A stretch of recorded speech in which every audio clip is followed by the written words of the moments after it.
January 12th, 1999. My name is Fountain Hughes. My grandfather belonged to Thomas Jefferson, and now I am 101 years old. They are voices that break a silence. We were slaves. We belonged to people. They sell us like they sell horses and cows. Witnesses to a time we only know from photographs and the written word. But they were there. We stood on that picket fence all day long, seeing them soldiers going back to silent zone in different places. Colored soldiers in droves. Born to slavery. But we didn't have no property. We didn't have no home. And now we can hear them speak. Because you're nothing but a dog. You're not a thing but a dog. Found voices, the slave's life, told by those who lived it. From ABC News, this is Nightline. Reporting from Washington, Ted Koppel. Imagine for a moment what it'll be like for Americans 2 or 3 generations hence.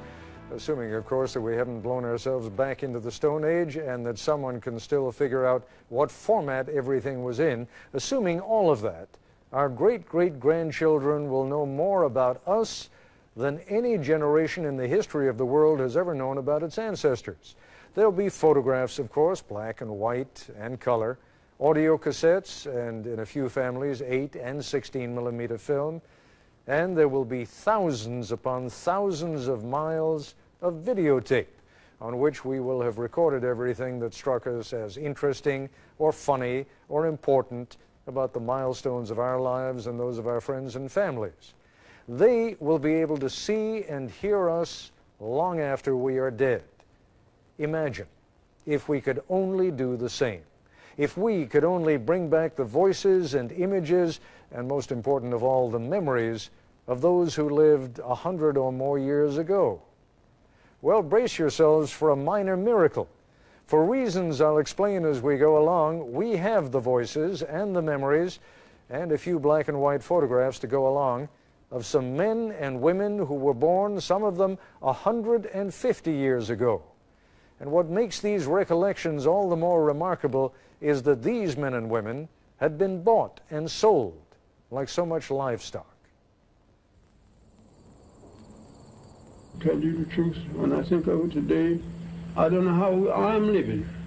I remember that just as well. Look like to me, I can't. Been slaves all our lives. My mother was a slave, my sister was a slave, father was a slave. They know nothing about reading right. All that I know, they teach you to mind your master and your missus. Mom and them didn't know where to go. You see, after freedom go, just like you turned something out, you know, didn't know where to go.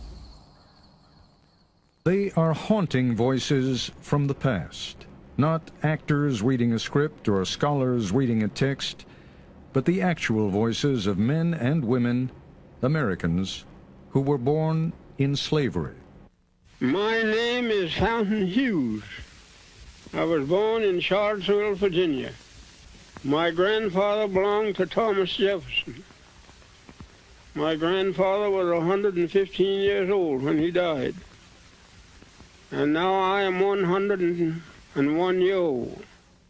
Incredible as it seems, we are listening to the voices of ex-slaves telling of their lives in bondage. Men like Fountain Hughes on the living conditions of slaves in Virginia in the 1860s when he was a teenager.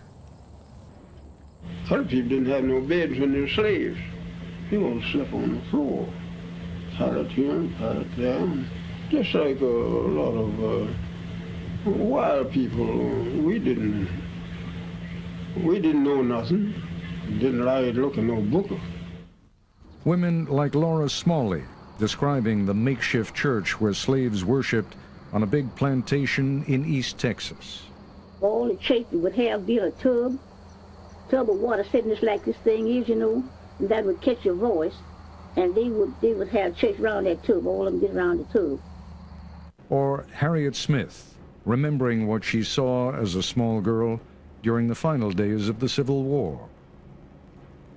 We stood on that picket fence all day long, seeing them soldiers going back to San Antonio and different places. Colored soldiers in droves. That's right along by our house. Our home is a two-story house, a white folks. These recorded memories were among thousands of interviews done with ex-slaves in the 1930s and 40s. The majority were written interviews published in pamphlets and books. A handful were recorded on the latest equipment of the day, 200-pound portable recorders that a hearty band of folklorists lugged across the South. You rather go free, you know. That, of course, but I have... These recordings, once scratchy, distant, filled with the crackle and pop of that primitive equipment, Nothing worries me. My head ain't even white.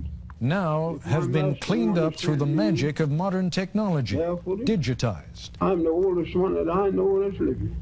The age of the computer has reached back to polish a memory from another century, No. 150 years ago. Can you remember slavery days very Of well? course, I remember all our white folks, and all the names of them, all the children. Call every one of the children's names. Who did you belong to? Jim Bunton, the baby boy. The results of these digitally enhanced recordings are arresting, almost unbelievable. The idea of hearing the voices of actual slaves from the plantations of the Old South is as powerful, as startling really, as if you could hear Abraham Lincoln or Robert E. Lee speak. Listen again to Fountain Hughes, who was born in 1848. We were slaves. We belonged to people. They sell us like they sell horses and cows and hogs and all like that. Have an auction bench and put you up on the bench and bid on you, the same as bidding on cattle, you know. Much of what these three former slaves say may at first seem unremarkable. Much of what they say may surprise and upset, and their calm demeanor is at odds with the evil and violence we associate with slavery. Here is 91-year-old Texan Laura Smalley talking in the 1940s about the outcome of a tussle between two women, one black, one white, one slave, one mistress. The mistress tried to slap the slave, but the black woman pushed her into a chair. Laura Smalley was a girl at the time, but she remembers vividly what happened to the black woman when the master came home. Well, they taken that old woman, poor old woman, carried in the peach orchard and whipped her. And, just tied her hand this way, around the peach orchard tree.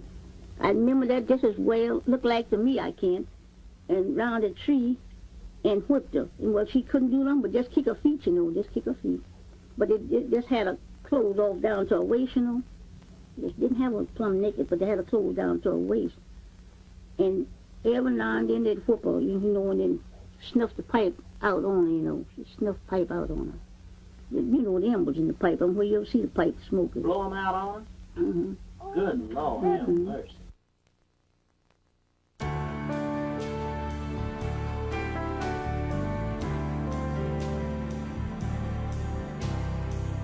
This is ABC News Nightline, brought to you by First Union.